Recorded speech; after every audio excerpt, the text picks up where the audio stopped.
दोस्तों, अरविंद केजरीवाल की गिरफ्तारी के बाद आम आदमी पार्टी को एक जोरदार का झटका लगा है। दिल्ली के मंत्री राजकुमार आनंद ने अपने पद और आम आदमी पार्टी दोनों से इस्तीफा दे दिया है।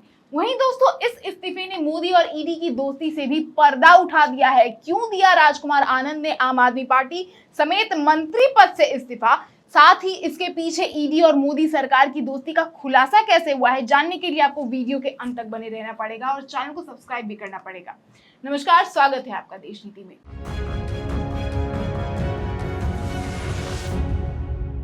देश नीति, केवल सच्ची और पक्की खबरें।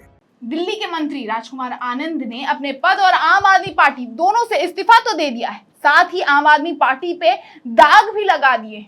वो अब भ्रष्टाचारी पार्टी बन चुकी है, फलाना ढिमकाना काफी कुछ उन्होंने बोला। लेकिन दोस्तों, उनके इस झूठ कहूं या सच का फसाना के बीच ईडी के कुछ रेड की खबरें भी सामने आ गई।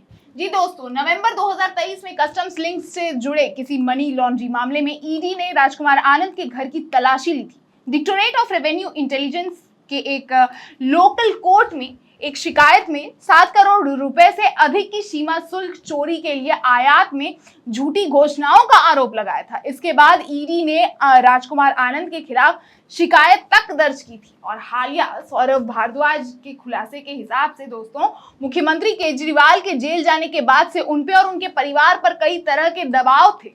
इस बीच उन्हें और उनके परिवार को कई तरह की धमकियां भी मिली कि उन्हें जेल भेजा जाएगा, उनके साथ बहुत कुछ हो सकता है, जिसके बाद आज राजकुमार आनंद ने रिजाइन कर दिया। सौरभ भारद्वाज ने प्रेस कॉन्फ्रेंस के दौरान ये तक दावा किया कि राजकुमार आनंद ने इस्तीफा नहीं दिया है, बल्कि उन्हें जबरदस्ती इस्तीफा दिलवाया गया है। बीजेपी द्वारा ईडी की रेड्स पड़वाने की धमकी दी गई है, उन पे संगीन आरोप लगाए गए हैं, उन्हें मजबूर किया गया है। आप खुद सुन लीजिए। ये तो सुसाइड है, ये तो आग में कूदना है। कोई आदमी क्यों सुसाइड कर रहा है, उस आदमी की क्या मजबूरियां बना दी गई। आप सोचिए कितना डराया जा रहा है। आज एक चुने हुए विधायक और एक मंत्री को आज इतना डरा दिया गया कि वो आज रेजिग्नेशन करने के लिए छोटे से किसी कमरे में छुप के प्रेस कॉन्फ्रेंस कर रहा है। आपने देखा ही होगा। मुझे लगता है कि शर्म आनी चाहिए आज भारतीय जनता पार्टी को कि आज उसने इस देश के प्रजातंत्र की वो हालत कर दी है, जिस देश का संविधान बाबा साहब अंबेडकर ने लिखा कि इस देश में लोग आजादी से जिएंगे, आजादी से सवाल पूछेंगे। दोस्तों, कुछ ही दिन पहले की बात है, देश नीति ने आपको बताया भी था कि 25 में से 23 ऐसे नेता हैं जो ईडी जिन्हें रेड भेजती है और वो बीजेपी में शामिल हो जाते हैं और उसके बाद उन्हें क्लीन चिट दे दिया जाता है। खैर, हालांकि राजकुमार आनंद ने अपने इस्तीफे के बाद कहा कि आम आदमी पार्टी एक भ्रष्टाचारी विरोधी समूह से भ्रष्टाचार में शामिल पार्टी बन गई है। सोचिए दोस्तों, ये सारी उसी तरीके की प्रोसेस हैं जो उन नेताओं ने की जो ईडी की रेड पड़ने के बाद बीजेपी में शामिल हो जाते हैं।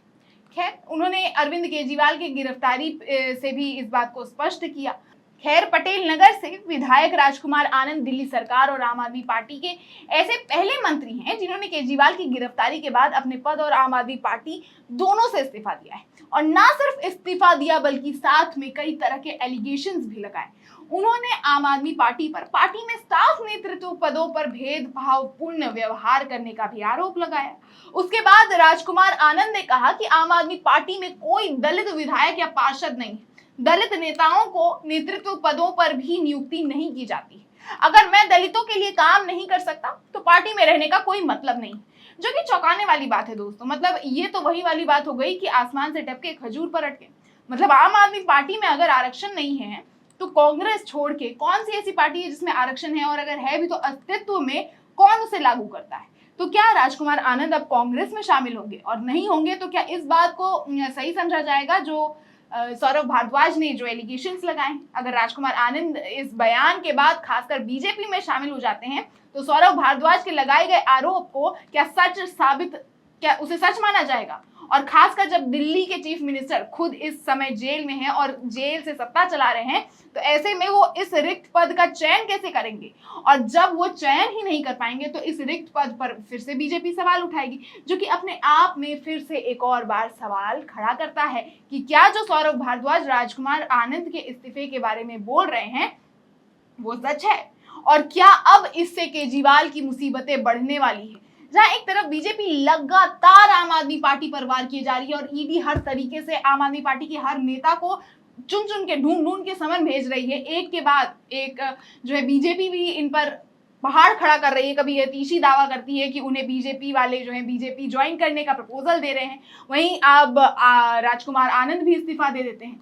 जहां एक तरफ दिल्ली हाईकोर्ट ने भी केजरीवाल का अपील खारिज कर दिया है, वहीं उनके जेल में रहते रहते दिल्ली सरकार के एक पद खाली हो जाता है। आप सोचिए दोस्तों, जिस गिरफ्तारी पर अमेरिका, यूके, यूएन जैसे देश ने आपत्ति जताई है, उसे उन्हीं के पार्टी के नेता आज अचानक भला बुरा बोलने शुरू कर देते हैं। और जबकि इस्तीफा देने से 2 घंटे पहले तक ही आप देखिए राजकुमार आनंद जो है आम आदमी पार्टी का प्रेस कॉन्फ्रेंस शेयर कर रहे थे। दोस्तों क्या कहना चाहेंगे आप इस इस्तीफे पे? क्या लगता है राजकुमार आनंद का ऐसे समय में इस्तीफा क्या बताता है? जैसा कि सौरभ भारद्वाज ने बोला, बीजेपी की साजिश या ईडी का खौफ? हमें अपनी राय कमेंट बॉक्स में जरूर बताएं। और देश की राजनीति में क्या चल रहा है, क्या अपडेट्स आए हैं, तुरंत जानने के लिए देश नीति को सब्सक्राइब कर लीजिए। और अगर वीडियो पसंद आई हो तो लाइक और शेयर करना भी बिल्कुल मत भूलिएगा। दोस्तों, आए हैं तूफान कहीं, आ सकते हैं और भी कहीं। तैयार रहना ऐ मेरे दोस्त, हो सकता है लड़ने पड़ जाए हमें लोकतंत्र के कई जंग भी कहीं। धन्यवाद।